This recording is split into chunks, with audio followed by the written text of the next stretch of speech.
नमस्कार दोस्तों, welcome to my YouTube channel science and innovative brain. जैसा कि मैंने लास्ट टाइम आपको बताया था ट्रांसफार्मर के बारे में बेसिक ट्रांसफार्मर। आज मैं बताऊंगा आपको ट्रांसफार्मर में लॉसेस क्या होते हैं, क्या क्या ट्रांसफार्मर में लॉस होते हैं। तो ट्रांसफार्मर के लॉसेस में आपको आज मेरा टॉपिक है ट्रांसफार्मर लॉसेस। तो ट्रांसफार्मर में लॉस क्या होता है? ट्रांसफार्मर में आयरन लॉस होता है। टू टाइप्स के लॉस होते हैं, एक आयरन लॉस होता है, देन एक होता है copper loss. Second is copper loss.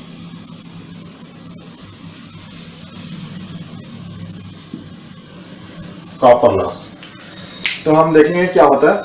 पहला आयरन लॉस। आयरन लॉस भी क्या होता है? दो प्रकार का होता है, टू टाइप्स का आयरन लॉस होता है। एक होता है हिस्टेसिस लॉस, एक होता है एडी करंट लॉस। तो ये दो टाइप के लॉस होते हैं किसी कोर में, किसी आयरन कोर के अंदर।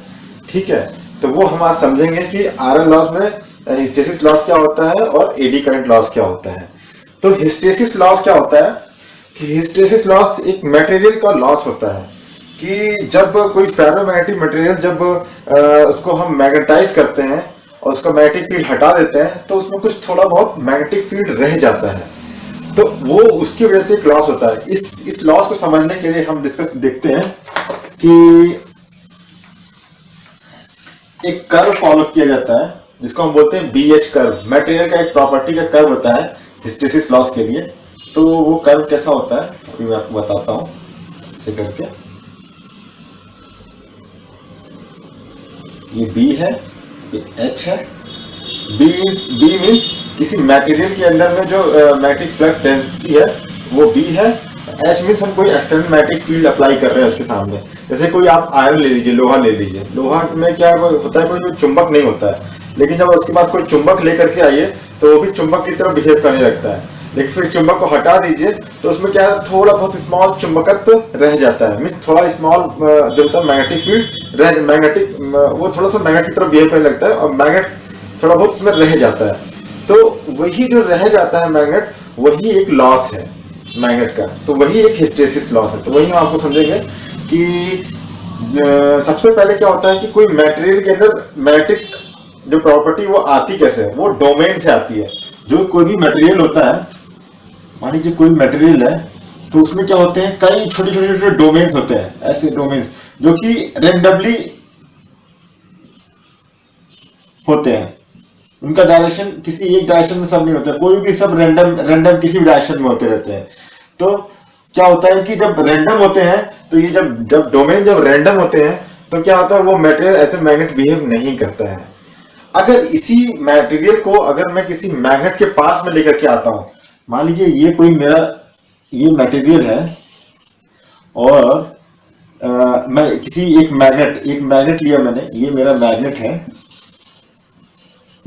इस मैग्नेट अगर मैं पास लाता हूं तो ये डोमेन जो ऐसे हैं वो कैसे हो जाएंगे, वो अलाइन हो जाते हैं, एक लाइन में हो जाते हैं, घूम करके ये सारे डोमेन घूम करके एक अलाइन में हो जाएंगे।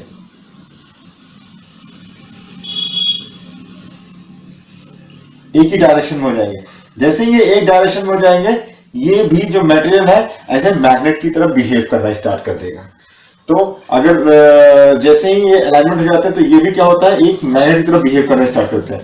अगर मैं ये जो मैग्नेट को फिर से मैं हटा देता हूं, जैसे मैं इसको हटा दूंगा तो क्या होगा, मैग्नेट को हटा दिया तो ये ऐसे मैग्नेट रहेगा, बहुत स्मॉल मैग्नेटिक फील्ड रह जाएगा, उसको बोलते हैं रेजिडुअल मैग्नेटिक फील्ड। तो कैसे होगा, कैसे हो जाएगा इसका बिहेवियर, इसमें कुछ डोमेन्स अलाइन रह जाएंगे, कुछ डोमेन्स जो होंगे वो पूरी तरह से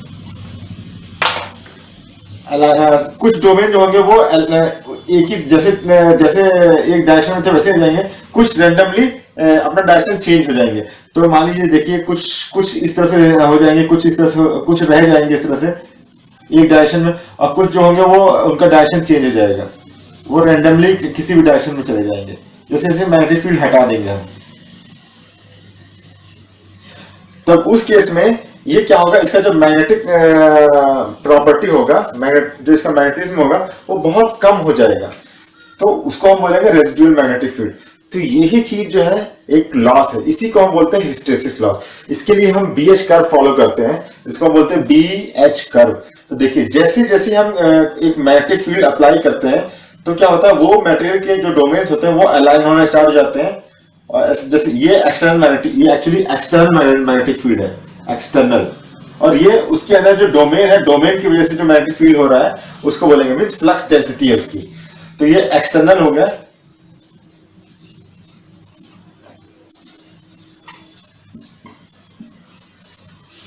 एक्सटर्नल मैग्नेटिक फील्ड हो गया।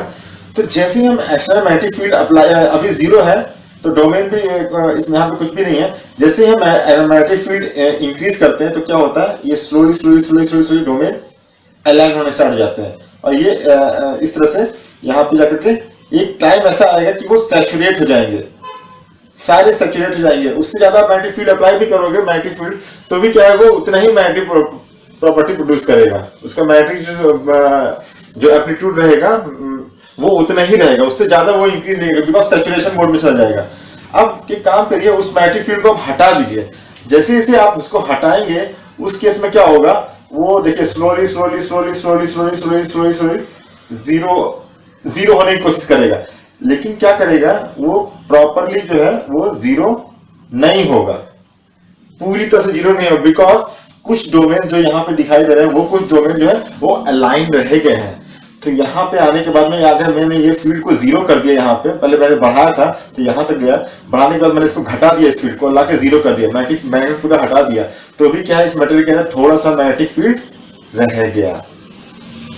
ठीक है, ये इतना उसमें रह गया, तो इसी को बोलेंगे, ये जो इतना रह जाता है उसको बोलते हैं रेसिडुअल मैग्नेटिक फील्ड, मैग्नेटिक। ठीक है, तो ये रह जाएगा। अभी क्या करेंगे हम, इसको हमको और इसको जीरो करना है, तो क्या करेंगे हम, जो मैग्नेटिक फील्ड हमने अप्लाई किया था हम उसको अपोजिट डायरेक्शन में अप्लाई करेंगे। तो अपोजिट डायरेक्शन में अप्लाई करेंगे, अगर मैंने ये एच को इस डायरेक्शन में अप्लाई करता हूँ, मींस माइनस एच करता हूं, तो क्या होगा, ये एक टाइम ऐसा आएगा कि ये जीरो हो जाएगा, ये जीरो हो गया। ओके, और इसको आप और अप्लाई करिए तो क्या होगा, ये फिर से बढ़ के जाएगा, सैचुरेशन में चला जाएगा, ये सैचुरेशन पॉइंट हो गया। फिर क्या होगा, आप इसको फिर से कहते हैं, आपको अभी ये पोर्शन आ गया, अब इसको फिर से हमको जीरो करना है, तो जीरो करने के लिए आप अब इस केस में देखिए मैग्नेटिक फील्ड कितना है, इतना मैक्सिमम हो गया। अभी इसको और हम इस वाले जो माइनस में हमने किया था इसको हम अगेन अपोजिट डायरेक्शन में लेके जाएंगे मैग्नेटिक फील्ड को, तो क्या होगा, फिर से जाएगा ऐसे ऐसे ऐसे ऐसे जाएगा ऐसे, लेकिन पूरा जीरो नहीं होगा। फिर इस केस में क्या होगा, उसमें थोड़ा सा मैग्नेटिक फील्ड रह जाएगा, तो रह जाएगा, तो उसको फिर से जीरो करना है हमको, तो क्या करेंगे, हम उस मैग्नेटिक फील्ड का एच को थोड़ा सा और अपोजिट डायरेक्शन में लेकर के जाएंगे उसके अपोजिट, तो ये क्या होगा, ये ऐसे जाएगा, फिर जीरो हो जाएगा, यहाँ पे जीरो हो जाएगा, और जब जाएगा तो ये क्या हो जाएगा, ऐसे चला जाएगा, तो फिर से ये इस पॉइंट पे आ जाएगा और सैचुरेट हो जाएगा। तो इस तरह से ये एक कर्व फॉलो होता है हमेशा। जैसे जैसे अल्टरनेटिंग करंट चेंज होती है, इस डायरेक्शन में जैसे ही आएगा, हम अगर बिकॉज हम ट्रांसफॉर्मर की बात करें तो अल्टरनेटिंग, बिकॉज ट्रांसफॉर्मर में अल्टरनेटिंग करंट होती है, तो इस पॉजिटिव साइकिल के लिए ऐसा, नेगेटिव साइकिल के लिए ऐसा। पॉजिटिव साइकिल के लिए यहां से देखिए, जैसे पॉजिटिव साइकिल स्टार्ट होगा, यहाँ जाएगा, यहाँ जाएगा, यहाँ जाकर के सैचुरेट हो जाएगा। अब देखिए जैसे जैसे कम होगा तो ये कम होकर के यहाँ पे आएगा किसी एक पॉइंट पे, और उसके बाद में जब और कम हो जाएगा, हम जब निगेटिव डायरेक्शन में जाएंगे, ये जब डायरेक्शन में जाएंगे तो ये एक टाइम ऐसा आएगा कि यहाँ पे ये जीरो हो जाएगा मैग्नेटिक फील्ड, लेकिन जैसे ये पीक में, निगेटिव पीक में जाएगा, वो यहाँ पे जाके सैचुरेट हो जाएगा। फिर से क्या होगा, ये अल्टरनेटिव ऐसे चेंज होती रहेगी, तो क्या होगा, ये हमेशा एक लॉस उसमें ऑकर होता चला जाएगा। तो ये जैसे जैसे लॉस ऑकर होता जाएगा तो क्या होगा, ये एक प्रकार का हिस्टैरिसीस लॉस हो जाएगा उसमें। तो ये लॉसेस जो है, ये मटेरियल का एक लॉस हो गया। ठीक है, तो ये बात हम यहां तक समझते हैं। आप लोग को समझ में आ रहा होगा ये चीज। तो ये हमारा एक लॉस हो गया। अभी इसको हम फॉर्मूला के टर्म में देखते हैं कि कैसे ये हमारा फॉर्मूले के बेस में इसको हम करते हैं। तो हम बनाते हैं यहां पे, ये आप लोग देख लीजिए। बीएस टर्म मींस हिस्टैरिसीस का जो लॉस होता है, वो लॉस को हम देखते हैं, W से डिनोट करते हैं लॉस, हिस्टैरिसीस लॉस, इसलिए मैं इसको H लिखूंगा, हिस्टैरिसीस लॉस। हिस्टैरिसीस लॉस क्या होता है, हमारा होता है वो N, सॉरी एक constant, then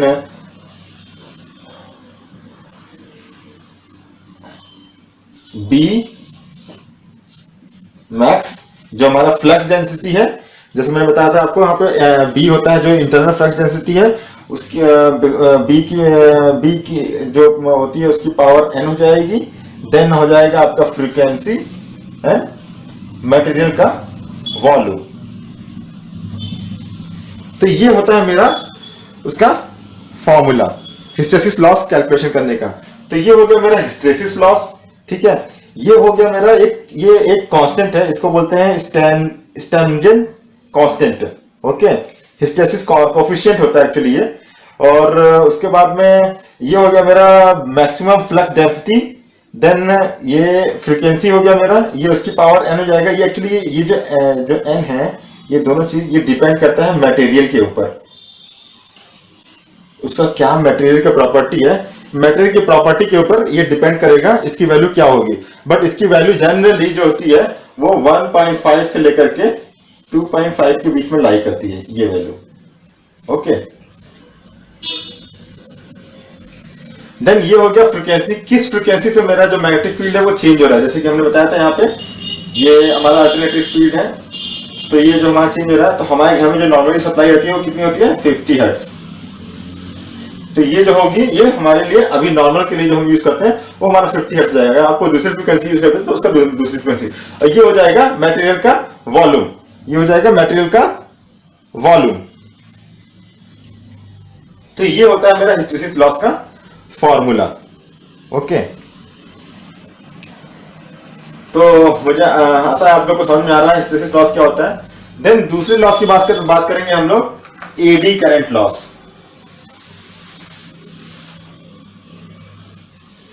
AD current loss क्या होता है? एडी करंट, जैसे मैंने आपको पिछले टॉपिक में बताया था कि ट्रांसफार्मर किस प्रिंसिपल में काम करता है, फैराडेज लॉ के इलेक्ट्रोमैग्नेटिक इंडक्शन प्रिंसिपल पे। तो एडी करंट लॉस भी जो है उसी से रिलेटेड है। वो कैसे है कि फैराडेज लॉ क्या बोलता है कि जब फ्लक्स चेंज होता है तो किसी कॉइल में एक वोल्टेज इंड्यूस हो जाता है, और अगर उस कॉइल को हम क्लोज कर देंगे तो उसमें से एक करंट फ्लो होनी स्टार्ट हो जाती है। तो सेम चीज यहाँ पे एडी करंट, मान लीजिए हमारा जो ट्रांसफार्मर का कोर है, ऐसा कोर बना हुआ है, मान लीजिए मैंने एक सॉलिड कोर ले लिया और एक स्ट्रिप्स का टाइप्स के कोर ले लिए, मींस छोटे छोटे स्ट्रिप्स रहेंगे उसमें। इसको थोड़ा मैं बड़ा बनाता हूं ताकि आपको समझ में आएगा। ये स्ट्रिप्स है। एक्चुअली जो ट्रांसफार्मर जो डिजाइन किया जाता है, बनाया जाता है, तो वो सिलिकॉन की स्ट्रिप्स, छोटी छोटी स्मॉल पत्तियां होती हैं, उन पत्तियों को लेकर के बनाया जाता है ताकि एडी करंट लॉस को मिनिमाइज किया जा सके, ठीक है। तो ये हो गया मेरा कोर हो गया। तो जब मेरा एडी करंट क्या होगा, एडी करंट क्या होता है, जब मेरा इलेक्ट्रिक फील्ड फ्लक्स चेंज होता है तो एक ईएमएफ इंड्यूस हो जाता है। मान लीजिए मेरा कोई कॉइल है, ठीक है, इसमें से कोई फील्ड अगर चेंज हो रहा है, अगर ये फील्ड चेंज हो रहा है तो क्या होगा, इसके क्रॉस एक ईएमएफ डेवलप हो जाएगा। ईएमएफ मींस वोल्टेज डेवलप हो जाएगा। अगर आप इस वोल्टेज को अगर आप शॉर्ट कर दें तो क्या होगा, इसमें करंट फ्लो होना स्टार्ट हो जाएगी, करेक्ट। तो ये जो करंट होगी वो इंड्यूस करंट होगी, ये जो वोल्टेज है वो इंड्यूस वोल्टेज होगा, ठीक है। तो वोल्टेज के बाद की वजह से इसमें करंट फ्लो होना स्टार्ट हो जाएगा अगर आप इसको शॉर्ट करते हैं या फिर एक कोई लोड लगा देते हैं तो, ठीक है। तो सेम चीज क्या है यहां पर, क्या है जो हम एडी करंट लॉस की बात कर रहे हैं, तो यहां पे जो मटेरियल है अंदर, मेरा मटेरियल क्या है, एक उसमें भी जब मैग्नेटिक फील्ड, बिकॉज वो ये मैग्नेटिक फील्ड के अंदर ही चल रहा है, रखा हुआ है, तो क्या होगा जब रखा हुआ है तो इसमें भी एक ईएमएफ इंड्यूस हो जाएगा, बिकॉज फ्लक्स चेंज हो रहा है मेरा। जैसे इससे फ्लक्स चेंज हो रहा है इसमें भी ईएमएफ स्टार्ट हो जाएगा, इंड्यूस होना। तो जब इसमें ईएमएफ इंड्यूस हो रहा है तो क्या हो रहा है, बिकॉज ये क्लोज लूप है। अब देखिए मैंने बताया ना, जब क्लोज लूप है तो करंट फ्लो होना है, तो ये क्लोज लूप है, तो इसमें क्या है, करंट फ्लो होना स्टार्ट हो जाएगी ऐसे। इसी के अंदर, मटेरियल के अंदर ही एक करंट फ्लो होना स्टार्ट हो जाएगी, तो जिसको हम बोलेंगे एडी करंट, बिकॉज अब ये प्रोड्यूस हो रहा है इंडक्शन के थ्रू ही इसमें एक करंट फ्लो स्टार्ट हो जाएगी। तो ये अगर मेरा सॉलिड मटेरियल है तो इसमें करंट क्या होगी, बहुत हैवी फ्लो होगी, ठीक है। अभी इसीलिए हम क्या होता है कि जब ट्रांसफार्मर बनाते हैं तो हम स्ट्रिप्स यूज करते हैं। तो अभी क्या है, स्ट्रिप्स का इसका थिकनेस बहुत कम होता है, सॉलिड मटेरियल नहीं यूज करते हैं। छोटे छोटे स्ट्रिप्स को मिला करके हम एक सॉलिड बड़ा सा मटेरियल बनाते हैं, बड़ा कोर बनाते हैं। तो क्या होगा, इस केस में करंट देखिए कैसे फ्लो होगी, इस करंट में करंट इस छोटे से लूप में फ्लो होगी, इस एक स्ट्रिप में फ्लो होना स्टार्ट हो जाएगी। ये मान लीजिए आपका मैग्नेटिक फील्ड का डायरेक्शन है, अगर बिकॉज उसमें मैग्नेटिक फील्ड होगा तभी तो इसमें करंट ईएमएफ प्रोड्यूस होगा। तो ये फील्ड है, इसमें भी मान लीजिए फील्ड है ऐसे, तो इसमें करंट कैसे फ्लो होने लगे, ऐसे करके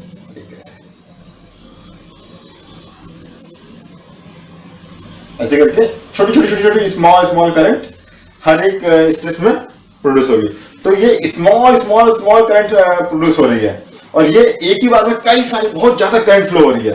तो क्या होगा, जब दोनों को कंपेयर किया जाता है तो हमें पता चलता है कि इसकी जो करंट की वैल्यू है बहुत ज्यादा हो जाएगी और इसकी जो करंट की वैल्यू है वो बहुत कम होगी। तो क्या होगा, जितना ज्यादा करंट होगा उतना ज्यादा शॉर्ट सर्किट हो रहा है, तो कोर मेरा क्या हो जाएगा, हीट अप होगा। कोर मेरा हीट होगा तो क्या होगा, बिकॉज कोर में भी स्मॉल रेजिस्टेंस रहेगा, आप मिली ओम में कुछ रेजिस्टेंस रहेगा, तो क्या होगा, ये और हीटअप होगा और इसमें और ज्यादा लॉसेस हो जाएंगे। और कोर क्या होगा, मेरा एक टाइम पे हीट होकर के सैचुरेट होकर के खराब हो जाएगा। तो उस केस में मेरा ये ट्रांसफार्मर जो काम करना अच्छी तरह से काम नहीं करेगा। ओके, तो इस तरह से हमारे यही होता है हमारा एडी करंट लॉस। इसको हम फॉर्मूला के हिसाब से देख लेते हैं। एडी करंट का फॉर्मूला क्या होता है, अगर मान लीजिए सेम ये एडी करंट लॉस को मैंने डिफाइन कर दिया ई से। ओके, तो ये हो गया मेरा एडी करंट के लिए ई का फॉर्मूला हो गया।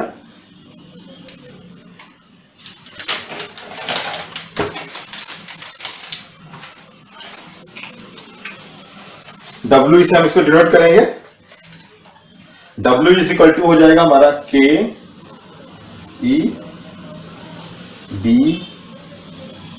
Max square frequency square thickness of material square and volume of the material. Okay, तो ये उसका फॉर्मूला हो गया। सो इसमें ये क्या हो गया, this is eddy current constant. Eddy current का एक कांस्टेंट होता है। दिस इज, मैंने आपको बताया था, ये flux density. Okay, then this is the frequency of the supply. Supply कैसे थे, जिस फ्रीक्वेंसी से मैग्नेटिक फील्ड चेंज हो रहा है। Okay, then T is the thickness of the material. देखिए, थिकनेस के स्क्वायर के प्रोपोर्शनल है एडी करंट लॉस, मतलब जितना ज्यादा थिक मटेरियल होगा उसका स्क्वायर कर दीजिए तो क्या होगा, उसमें एडी करंट लॉस और बढ़ जाएगा। सो इसीलिए मैं छोटी छोटी स्ट्रिप यूज किया। अगर छोटा पतला स्ट्रिप रहेगा तो क्या होगा, लॉस कम होगा उसका स्क्वायर करेंगे तो ज्यादा नहीं होगा, वो बहुत कम ही रह जाएगा। और this is the volume of the material, this is the volume. Okay, so ये हो गया वॉल्यूम ऑफ द मटेरियल। तो ये होता है हमारा एडी करंट का फॉर्मूला। ये हो गया eddy current loss. This is the magnetic flux density inside the material, this is the frequency of the supply, जिस फ्रीक्वेंसी से हमारा मैग्नेटिक फील्ड चेंज हो रहा है, then this is the thickness of the material and this is the volume of the material. Okay, तो ये हमारा AD current loss हो गया। अभी हम देखते हैं, दोनों में कंपैरिजन करते हैं कि ये कैसे रिलेशन कैसे निकाल सकते हैं। बहुत सारे क्वेश्चन आते हैं कि अगर एडी करंट इतना दिया हुआ है, फ्रीक्वेंसी इतना दिया हुआ है, तो हमें कैसे क्या निकालना है, वैल्यू क्या निकालना है, उस टाइप के क्वेश्चन भी बहुत सारे आते हैं। तो हमको ये क्या, जनरली ये फॉर्मूला हमको याद रखना है। किसी टाइम मान लीजिए कोई फ्रीक्वेंसी दे दी है, ये दे दिया हुआ है, बोले इस पर्टिकुलर दिस फ्रीक्वेंसी पे मेरा ये लॉस हो रहा है, तो आप किसी दूसरी फ्रीक्वेंसी पे क्या लॉसेस होंगे।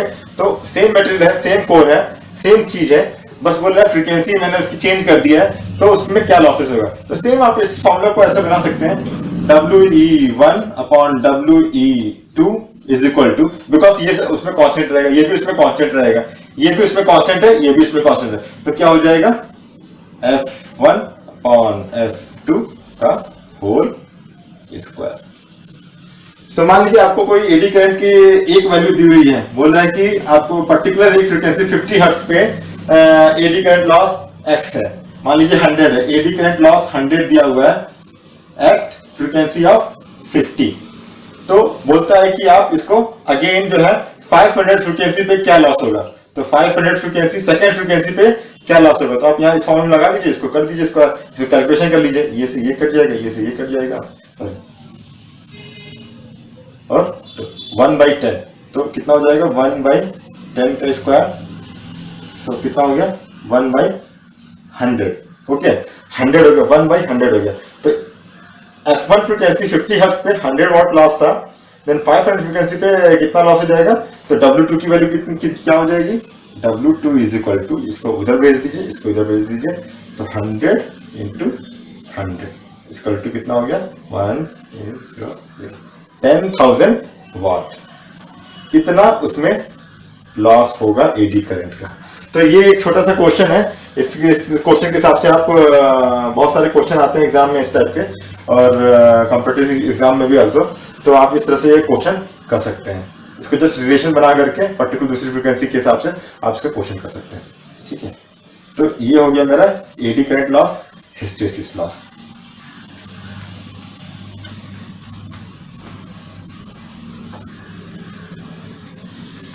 अभी हम बात करेंगे सेकंड लॉस की। जो ट्रांसफॉर्मर में सेकंड लॉस होता है वो क्या होता है। तो ट्रांसफॉर्मर में जो सेकंड लॉस होता है वो होता है क्या, कॉपर लॉस।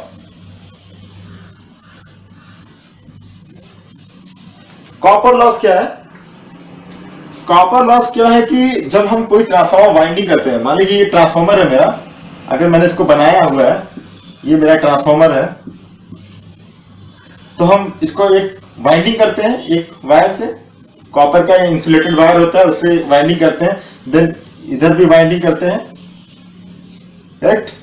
तो जो भी हम कॉपर यूज कर रहे हैं, कोई वायर यूज कर रहे हैं, किसी भी वायर का एक रेजिस्टेंस होता है। कोई भी आइडियल वायर नहीं है, कोई भी सुपर कंडक्टर नहीं है हमारे पास में। सुपर कंडक्टर की कॉस्ट बहुत होगी, तो भी इसमें कोई भी आइडियल नहीं होता, सभी चीज में थोड़ा बहुत स्मॉल लॉस होता ही होता है। तो ये वायर होगा, इस वायर का कुछ रेजिस्टेंस होगा। अभी इस वायर को अगर मैं देखूं तो वायर का कैसा होगा, वायर जो होगा उसमें एक स्मॉल मिली ओम रेजिस्टेंस होगा, पर्टिकुलर किसी लेंथ के लिए बहुत स्मॉल रेजिस्टेंस होगा। मान लीजिए एक स्मॉल रेजिस्टेंस 0.0001 इतने मिली ओम है, इतने 0.001 ओम है, और 1 मिली ओम रेजिस्टेंस है किसी वायर का, वो भी कुछ 30 centimetre 1 feet approximately, okay.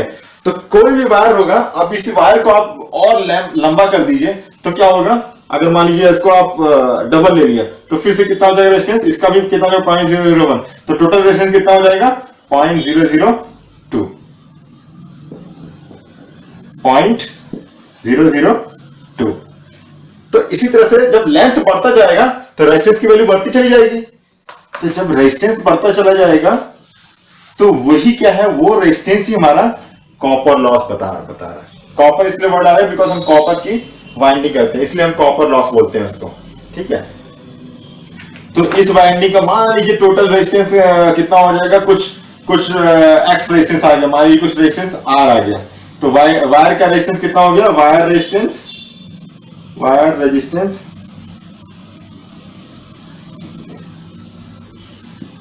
Wire का रेजिस्टेंस हो गया आर, टोटल रेजिस्टेंस, चाहे ये हो, ठीक है। तो ये टोटल रेजिस्टेंस हो गया मेरा आर, ठीक है। और इस सर्किट में करंट कितनी फ्लो हो रही है, जो भी हम करंट फ्लो हो रही है, मान लीजिए आई करंट फ्लो हो रही है, current is equal to current I flow हो रही है। तो कॉपर लॉस कितना हो गया मेरा, मान लीजिए अगर ये प्राइमरी के लिए है, तो कॉपर प्राइमरी के लिए तो मैं अगर ये कर देता हूँ R1 R2 कर देता हूँ करंट, ठीक है। ये I1 कर दिया मैंने, I1 कर दिया, इसका R1 कर दिया, इसको मैंने R2 कर दिया, इसको I2 कर दिया, ओके। तो ये हो गया मेरा करंट की वैल्यू। तो जब ये करंट हो गया मेरा, तो मेरा कॉपर लॉस के प्राइमरी के लिए कितना कॉपर लॉस हो गया, अगर मैं प्राइमरी का लॉस करूंगा तो मान लीजिए W1 मैंने प्राइमरी कर दिया, तो कितना हो गया कॉपर लॉस, क्या हो गया I स्क्वायर R, ठीक है। ये हो गया प्राइमरी का लॉस। सेकेंडरी का लॉस कितना हो गया, मान लीजिए सेकेंडरी का कर देता हूँ W, सेकेंडरी कर देता हूँ इसको R1, सेकेंडरी का कर देता हूँ I स्क्वायर R2, तो सेकेंडरी का लॉस कितना हो गया इतना। अभी टोटल लॉस कितना हो जाएगा मेरा, इसका टोटल लॉस मैं देखूंगा तो दोनों टोटल लॉस क्या होगा, मान लीजिए टोटल कॉपर लॉस कितना हो जाएगा, इन दोनों को ऐड कर दीजिए, तो टोटल लॉस में मान लेता हूं, तो टोटल लॉस मेरा होगा I स्क्वायर R, ठीक है। टोटल लॉस कितना हो गया I स्क्वायर R। ये कैलकुलेशन का जो प्रोसीजर है वो डिफरेंट है एक्चुअली, जस्ट आपको उससे बता रहा हूं मैं। ये मेरा हो गया टोटल कॉपर लॉस, आप इसको ऐसे भी लिख सकते हैं, टोटल कॉपर लॉस प्राइमरी का लॉस प्लस सेकेंडरी का लॉस, तो WP प्लस WS। ओके, तो ये होता है मेरा कॉपर लॉस।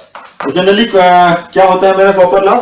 कॉपर लॉस जो होता है वो होता है I स्क्वायर R, मीन्स किसी वायर में कितना करंट फ्लो हो रहा है उसके वैल्यू की वजह से कितना उसमें हीट हुआ, कितना हीट जनरेट हो रहा है, तो वो कितना हो रहा है I स्क्वायर R। तो इस तरह से मेरे ट्रांसफार्मर के लॉस कंप्लीट हो गया, iron loss and copper loss. Iron loss में दो पार्ट्स होते हैं, hysteresis loss, AD current loss. Copper में लॉस में क्या होता है I स्क्वायर R। तो ये हमारा हो गया ट्रांसफार्मर के दो लॉसेस। ओके, थैंक यू दोस्तों। कैसा लगा आप लोगों को video? Please share and like my videos. इसी तरह मैं आपके नए नए वीडियो लेकर के आता रहूंगा आपके लोग के लिए।